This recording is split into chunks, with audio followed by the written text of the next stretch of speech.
All right. Hello, everyone, and happy Friday. I'm Alyssa from Scrum at Scale LLC, and I'd like to welcome you to today's webinar with Ernesto Custodio, Certified Scrum at Scale Trainer. Before handing it off to Ernesto, I would like to cover just a few housekeeping items.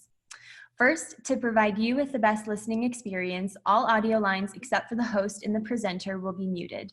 We will not be utilizing the raise hand functionality. However, if at any time you would like to ask Ernesto a question or add a comment to the conversation, please use the Q&A panel on your console.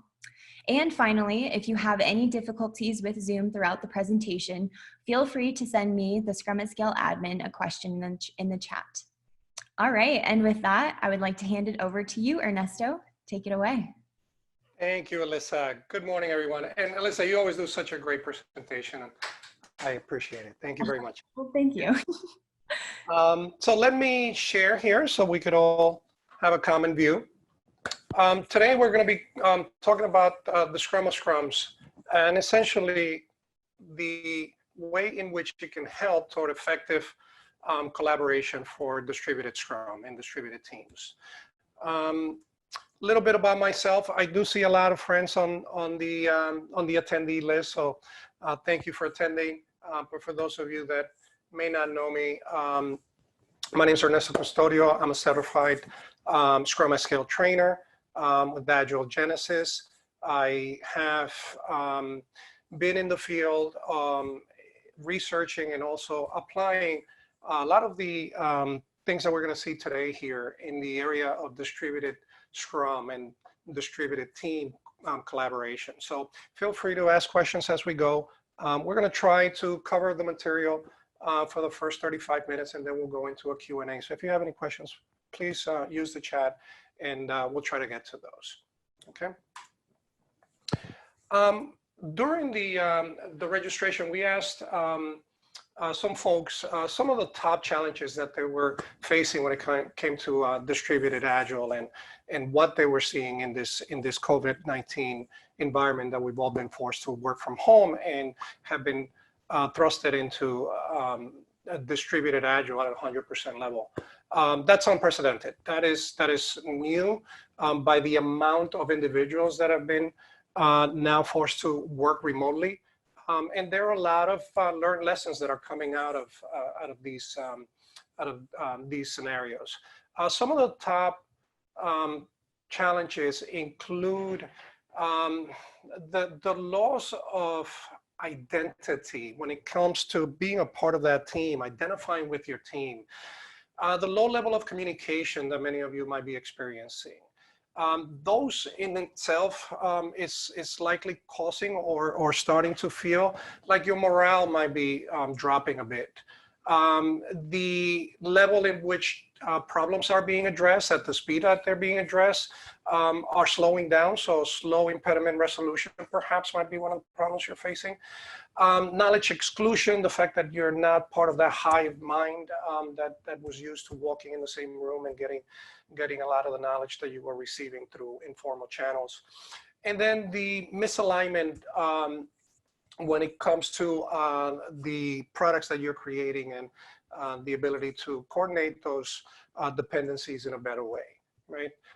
Trust level over time does go down if you're not diligent about it. We're going to talk significantly about that. And then the lack of common goal. What are we building here and why are we in this together? So these are things that become challenges over time when it comes to distributed teams. Studies show that these are pretty consistent challenges in distributed environment and also in globally distributed teams. Right? How do we make it work? Well, today we're going to focus on a sliver of that. We're going to focus on how do we make the coordination and how do we make the belonging part work, right? So some of the quick tips I'll give you the cheat sheet. They include in the coordination part daily communication, being able to reach out to your team and on cadence be able to establish that communication in a predictable way. And that plays into establishing cadence, having those segments that allow you to work together as a team on an ongoing basis. Right.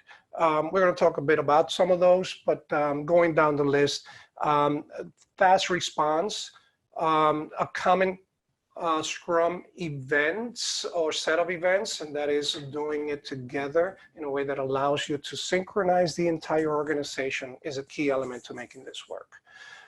The backlog decomposition, so that your backlog items are decomposed in a way that individual teams understand what they're signing up for, and that those come together at a Scrum of Scrums, which is one of the central topics that we'll discuss. Having things like common definition of done, and if you're using a definition of ready, that you also have those in common so that you're all speaking the same language. From the trust factor, this one's a little tricky because it's the qualitative aspect of how we work together, and where a lot of the benefit comes from that tends to slip through our fingers.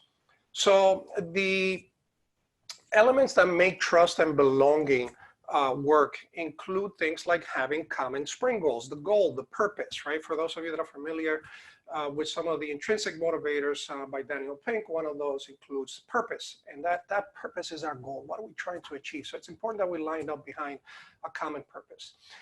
Creating a safe place. That's creating an environment where it's safe to fail. Creating an environment where you can be very transparent about some of the challenges and impediments that you're having. Self-organizing, the command and control structure just does not work. It just does not work in a distributed environment. You can't look over people's shoulders. You shouldn't practice that, period, because it's an anti-pattern we found. But in a distributed environment, it's amplified that much more. So allowing teams and individuals to self-organize is key. The outcome-based mindset is also important. You're not managing the work. You are managing the outcome. You are trying now to deliver value to the customer, as opposed to trying to manage a process. Allowing for social time, one of the biggest challenges is how do we create this social environment that we used to have, the water cooler conversations, right? And I added this one, which you notice is a little more specific than the others, and that's video on, because video is a tool, right? But it's such a valuable thing to do that it's important that we call it out. Okay? And our next slide speaks specifically to that, right? The use of video. Now you've heard this. We've been at this now for about a month and a half when it comes to the current crisis and all of us being forced to telecommute. But turning your video on, as simple as that, has significant impact in the level of authenticity that you would be able to communicate and genuinely project to your teammates, the ability to focus on the task at hand. The learning itself of the technology is a factor, so you have to be cognizant of that, but know that your effectiveness is going to increase dramatically. So what you're seeing is an actual study that was done over a period of time, and the more interactions the team had using videos, the more the focus increased. The more the authenticity increased, and the level of stress reduced over a period of time. And look at the effectiveness and how high that went, right? These were the ones that made it to the top of the list. But if you look at the other items in this study, you will see that the communication richness went through the roof, right? Just the fact that you were able to see someone on the other side increased the richness of the communication because of our body language and our expressions coming through. The perception and understanding of what was being presented was significantly higher. And here's the key one, the trust increase. Trust over time increased significantly, more than triple when it came to, almost more than triple, when it came to the fact that individuals were using video. So you've heard it plenty. This is not new. Ernesto's not introducing the concept of, hey, turn on your video. But here's the proof, as they say, that shows that, hey, this is a quantitative measure that you can benefit from immediately when working distributed. Okay. The good news about the challenges is that a lot of them could be mitigated by the Scrum of Scrums. So the Scrum of Scrums is not an event, and that might come as a surprise to many of you, because over time it's been used as a way for the teams to simply get together every now and then and have a meeting. But it's so much more than that. So when you got the description to this webinar, it included the wording that said, hey, there is a significant value in Scrum of Scrums that may be underutilized by some of you today. So we want to highlight some of the benefits that come from running an effective Scrum of Scrum, not as an event, but as a network of teams. It allows you to essentially create a release team, a team that is responsible for delivering a product increment at an aggregate level of teams, not of individual teams, right? The Scrum of Scrum, as a team, as a network of team that it is, operates as the Scrum team would. It means it has a Scrum Master and it has a product owner along with the additional developers. So you would have a Scrum Master, and you would have a chief product owner. You can call those whatever you want. We use those terms just so that we allow it to scale as many as we would need for those.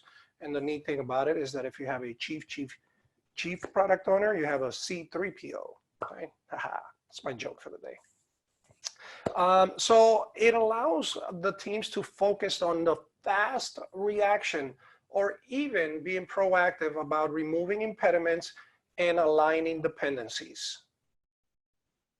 And allows you to also create a common language that is used throughout your organization. So you have common definitions of done, maybe common definitions of ready if you're using those.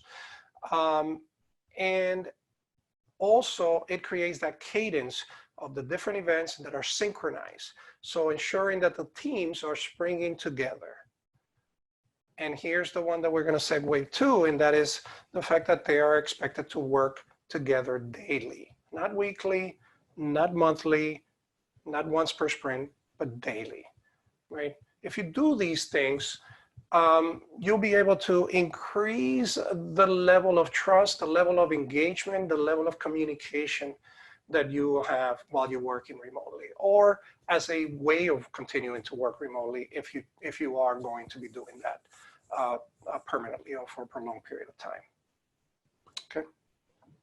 I want to quick stop here and check with Alyssa. How are we doing on questions?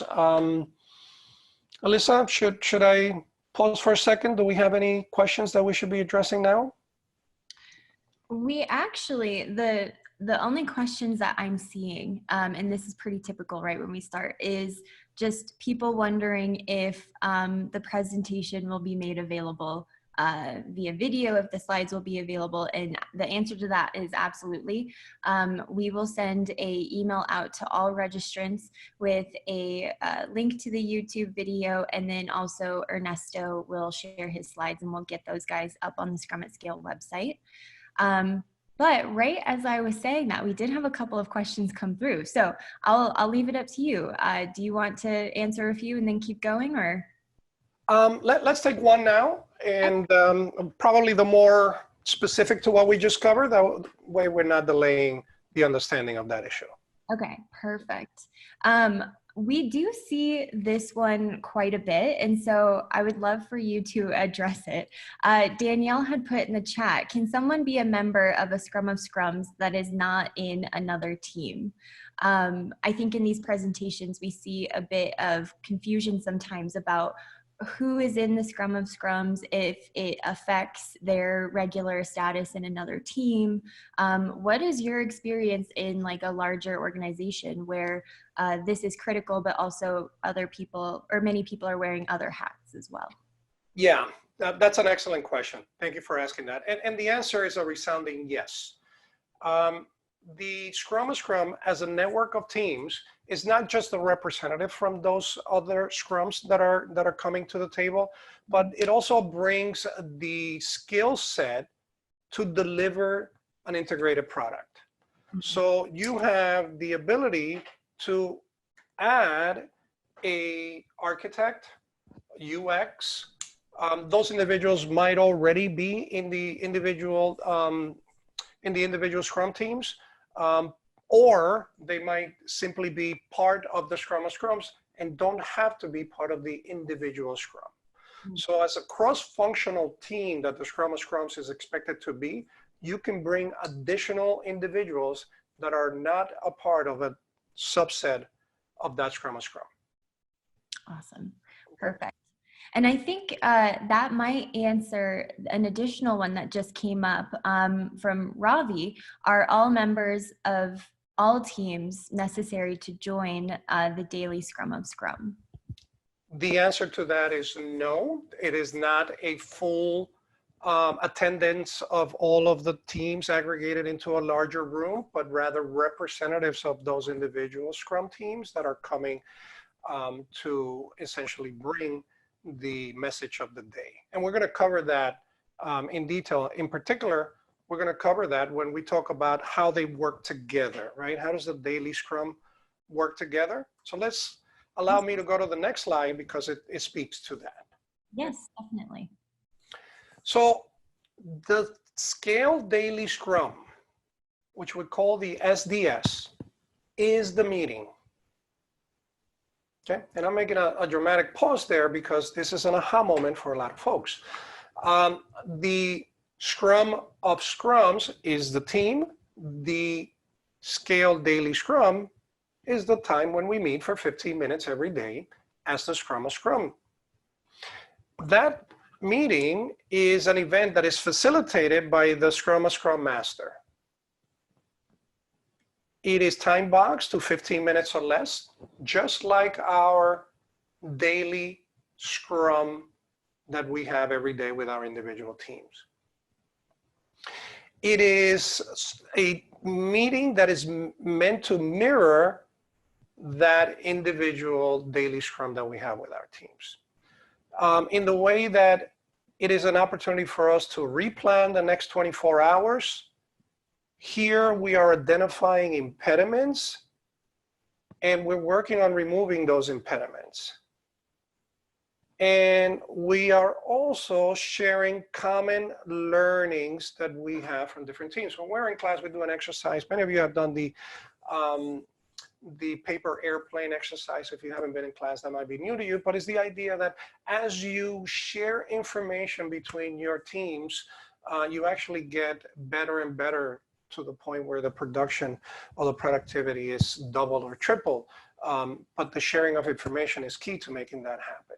And that's an opportunity where the Scale Daily Scrum really brings the values from those learned lessons that the teams are experiencing to the larger organization. Right? By the way, these icons, for those of you that are familiar with, each of these represents an individual team. So what you have here are individuals, maybe a team of 5 or 7 individuals, right? And in each of these, you have your Scrum Master and you have your product owner, right? So each of those combined is where you would have a representative from each of these attending the Scrum, the Scale Daily Scrum, the SDS, okay? So now hopefully that answers the question. You have representative. You may bring additional technical experts into the team, that's okay. But you have at least one representative from each team. There's little need to have all team members attend the SDS, okay? When you are holding the daily meeting, the Scale Daily Scrum, these are some questions just to help you guide the meeting. Help with facilitation, keeping a time box to 15 minutes or less. They might, so for some of you, this looks familiar because they resemble the first 3 questions, resemble the questions we normally tend to address during the daily Scrum at the individual team members. In this case, we're aggregating it to the team level and we're talking about the upcoming release, right? So what did my team do to accomplish the release? And that is in the content of the last 24 hours. What will my team do today to accomplish the release? What impediments does my team have? Here's a trick aspect to the Scrum of Scrum. Or what impediments will we be placing in front of another team?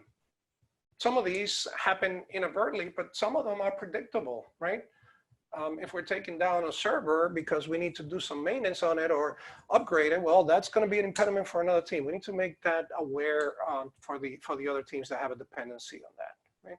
And these speak to the next item as well, right? So what dependencies does my team have, or what will it create for other teams? And here's the paper airplane, right? What have we learned that we can share with other teams to improve the upcoming release? All right.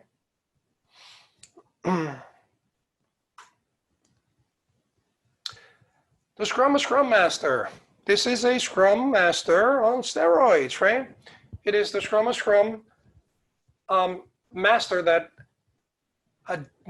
assists with removing impediments by making sure that those impediments are visible and that they are addressed.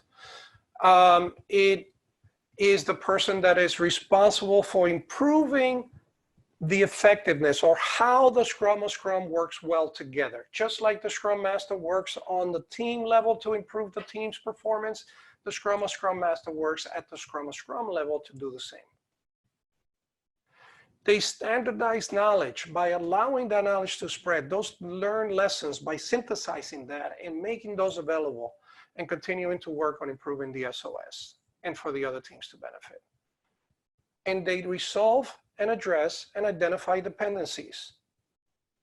This individual, I added this because we do get this question a lot. Can it be a Scrum Master from another team? Yes, it could, of course. I find that organizations that are very aggressive about impediment removals and making the teams productive tend to have a dedicated Scrum Master because it adds value to making teams move together. Think of the idea that each of these is a team of 5 to 7 members, and if you can make teams of teams work effectively, how much value are you adding to productivity? So it makes economical sense that you wouldn't be a penny smart and a dollar fool, but that you would have a dedicated individual to make that happen as much as possible, right?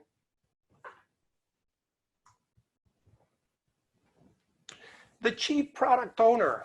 So in Scrum at Scale, we have a what and how, and we have the organization that is chartered with the what, that is the product owner organization that is setting the priorities, that is ensuring that the backlog is representing the needs of the stakeholders, and that there's a clear vision that we're all aligning behind, that there is a single product backlog that is prioritized that we're all working from, and that there is a plan toward that release, right? That release that we're trying to accomplish at least once per sprint.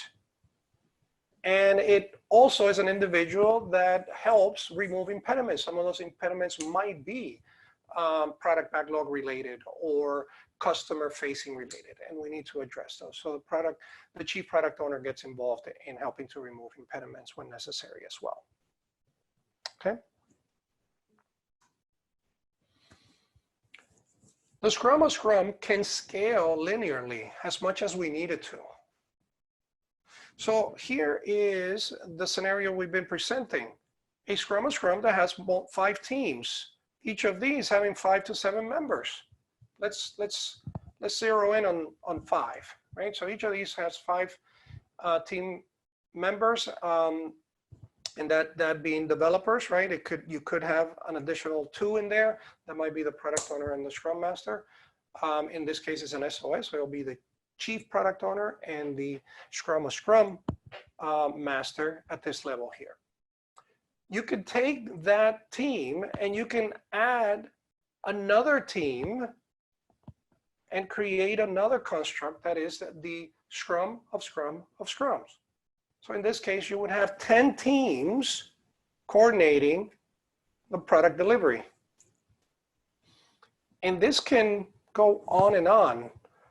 Case study by SAB Aeronautics shows how they were able to synchronize as many as 2,500 people in an hour and 25 minutes. That's pretty impressive. That's significant. And the way they did it was by taking the individual teams and having them meet at 7:30 a.m. for their daily scrum. Representatives from those teams then met immediately after at 7:15 to have their scrum of scrums. And that pattern continued until it reached the executive level, which at that point, the teams were dealing with the aggregate, what we did yesterday to accomplish the release, what are we going to do today, and more importantly, or not more importantly, I should say, but a key element, are there any impediments that are standing in the way of us achieving this? Think of an organization of 2,500 people synchronizing in an hour and 25 minutes. That's pretty useful, I would think, to many of you. And it allows you to do this in a distributed environment. So when you're involved in this activity on a daily basis, I have a particular case study where we implemented scrums in a globally distributed environment. And that included multiple countries, multiple time zones. And we saw a dramatic increase in our velocity, a dramatic increase. We saw our lead time, meaning our time to market, significantly reduced. This was a Fortune 500 companies employing 70,000 employees at the time. We saw an increase in collaboration, and the teams were able to focus on the priorities. The level of engagement increased significantly. We were able to do this on an ongoing basis over years, and delivering value, delivering actual items that were relevant to what the business needed. And it goes without saying that by increasing our velocity, we significantly increase our productivity because we also improved our quality. Okay. Any questions so far? And Alyssa, I'll look to you to guide me on that. We actually do have a ton of questions, which is awesome. Everyone seems to be incredibly engaged.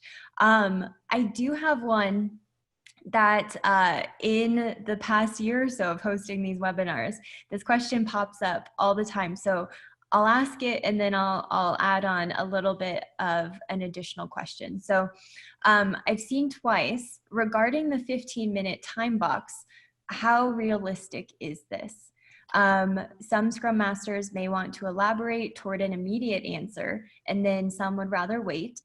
And I would say, in addition to that, what in your experience as an Agile coach working with leadership and also with teams, what is the emotional resistance to, time boxing this to specifically 15 minutes?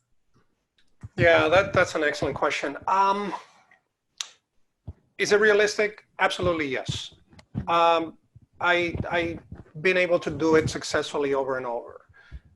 Some of the tools of the trade to do that is a shared time clock. I know that might sound overly simplistic. I time box every activity that we have during our events. I keep a actual clock, the one that comes with Windows 10 for those of you that use Windows. It's very effective, and every time we're going to have a discussion, I share my desktop and put that up. So the clock is counting down and we're aware of what our time box is. When I have a time box in mind, I work it in elements of fours. And this is a term I created. I don't know that it exists or that it's anywhere, but the idea that if this is my time box, maybe I should have created a clock. That would have been a better visual, right? If this is my time box, I allocate to the team the first quarter of time, and that's what I run on the clock, okay? I then ask the team if we need more time, and if we do, I then add the second part of that. So say we have a time box of of 30 minutes. I allocate 15 minutes, then I add another 15 minutes. And these I break down into 5-minute chunks.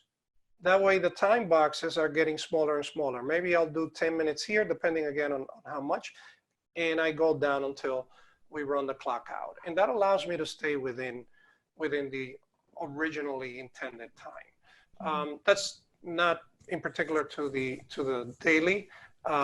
This is a technique that you might find useful. For the daily, the key is to cover the 3 questions. The way I run it is I cover the 3 questions for everyone to answer. Any items that require discussions, we put it in the parking lot. It is very important that that parking lot is immediately followed as a discussion.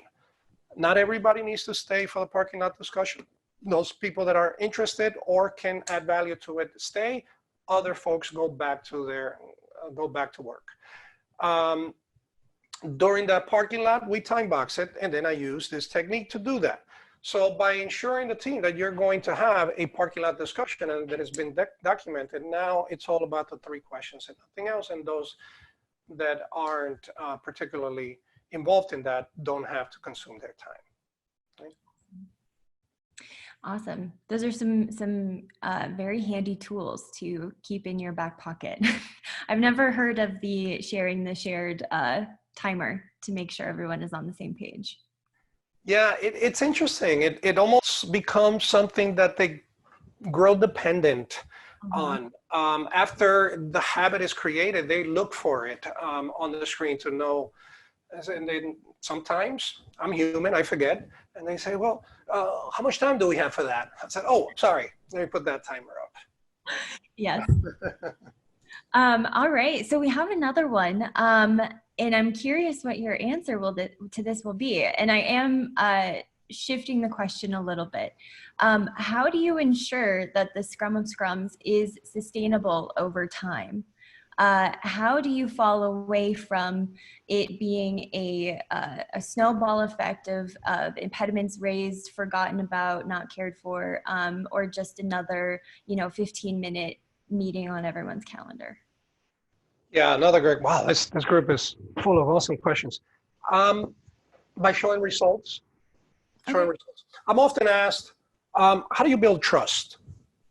Well, that's a loaded question. We could do an entire webinar. We could even do an entire class on that.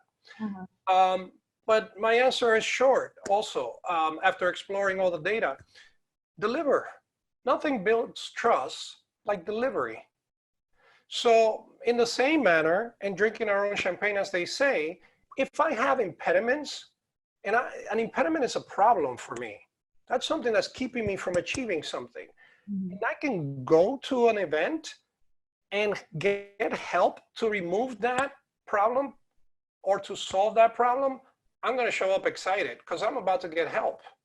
Yeah. But if the daily Scrum or the Scrum of Scrum Scale Daily Scrum becomes a status report, now I'm resistant. This is about me proving that I worked. But if we make it about the outcome, about achieving the outcome, about you helping me solve my problem, hey, I might even show up early. Okay. Awesome. That's an amazing answer. I really like that.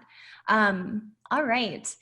I am curious, and I don't know if you had touched on this in the diagram, so I apologize if this is a repeat, but could you clearly kind of spell out who is a part of the Scrum of Scrums and who is not, just so that there's a little bit of clarity and people can kind of see?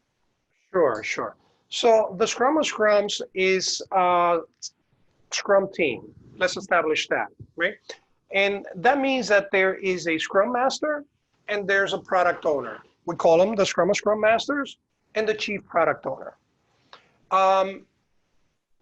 So that is this individual here and here. We then have representatives from each of these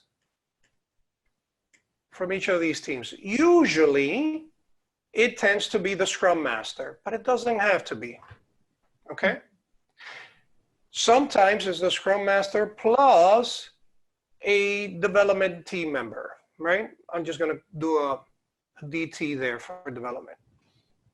So you can have 2 representatives from each team. You can have as many as you like. When that becomes a diminishing return by the amount of people that are attending here, you might have a problem, because if you have 16 people in a meeting, it's not as effective. So that's why 1 representative from each works well. That's it, right? You may have an additional set of individuals here that are SMEs. This could be architect, this could be your this could be your UX, as I mentioned, or this is what I've seen, you might have a manager. Okay? Scrum doesn't recognize the role of managers because it focuses on individual teams. But in this case, a person that can help us remove impediments as a member of the Scrum of Scrum is a welcome individual. What we don't want are iffy attendees, individuals that come in and out based on their agenda. What we need are individuals that are committed to delivering that product increment on an ongoing basis and removing impediments by doing what needs to be done to help the teams. Awesome. Awesome. It's amazing what can happen when the focus on the goal or the purpose of the event is remembered in each individual context. Yes. Yep. Yes. Awesome. I do want to address one from Jeff that asked if the case study that Ernesto had briefly touched on, if that is made available. And yes, it is. It's actually currently on the Scrum at Scale website. In the follow-up email, I can also include a link to that as well, so it's easily accessible. Thank you, Alyssa. Of course. We do have one in a distributed team in different time zones. That 1.25 hours would be distributed across the day, right? Or how do you manage the time those meetings are held? I'm sure this is something that a lot of people are experiencing. Maybe for They had to ask that question, huh? Yep. No, and I'm grateful for you asking that. I actually have a class and an individual set of messages around making distributed Scrum work across time zones. So I'm sharing a quick slide here that simply shows us the how intricate it can get when we're dealing with time zone differences, right? These are the various time zones around the world, spanning all of the potential time zones, and it speaks to the idea that we could not have a single Scrum of Scrum that includes New Zealand. That includes New Zealand, and that includes California. Somebody will have to work at 2:30 in the a.m. and that's just not sustainable, right? So perhaps a better approach, and one that I've implemented in the past, is to have a Scrum of Scrum within a time zone friendly area, and that could go. That could be a US based, right? You may shrink this. That depends on your team composition, right? On the structure that you have. It might be here, and then the second half is another Scrum, and then you bring that together through the Scrum of Scrums. Sorry, I missed one there, right? And the reason why this one is in the middle is because the intent is that individuals that are here, more oriented toward the Asia time zones, they have met, and now they're ready to come to the Scrum of Scrums. Individuals that are here in the US friendly time zone areas, they have met and they're ready to come to the Scrum of Scrums. And now here, the European region, or perhaps just that area, is able to host a set of representatives from these teams in a way that you can synchronize the entire globe for the Scrum of Scrums. Your times may look different depending on what time zones you're in, but the concepts still apply, where you're creating individual, there are daily Scrums here, and these daily Scrums are now coming together to form a Scrum of Scrums that eventually meets in some time zone neutral or realistic area. Okay. And that looks, I'll show you another slide that might bring it together. That looks a little bit like this, right? This is a team in California. This is a team in California that is working on product 1. This is a team in North Carolina that is working on product 2. Presumably you have other teams here, and they're coming together into a Scrum that is US friendly. And then you have similar activities happening in India here, or perhaps even further out. And these folks are meeting at a more neutral time zone for their Scrum in an area like London. And by area, I mean that's the time zone we're observing, and we have representatives if we happen to have presence there. Awesome. Okay. And I reserved or held that back in case someone was interested in that material, because there's a lot of information in there. So I apologize if that's a little overwhelming. It wasn't in the scope of this particular webinar, but I wanted to make sure that you benefited from it. Okay. Awesome. Thank you. All right. Well, in respect to the time box, it does look like we are at 11:45 or at the 45 mark. And so, Ernesto, I wanted to hand it back to you. I know we have a couple of questions left over, and I'm so sorry that we weren't able to get to all of them. There were so many that came in, and I hope that the ones that we did address and Ernesto was able to speak to added some value. Yeah, thank you for that, Alyssa. I just wanted to flash here an opportunity to learn more if you're interested. As I said, I represent Agile Genesis. Take this URL. We do have classes available. Our classes have an added bonus of an additional training class and workshop that is on effective distributed Scrum, where you would learn more about some of the techniques that we talked about. Our next class is coming up next week.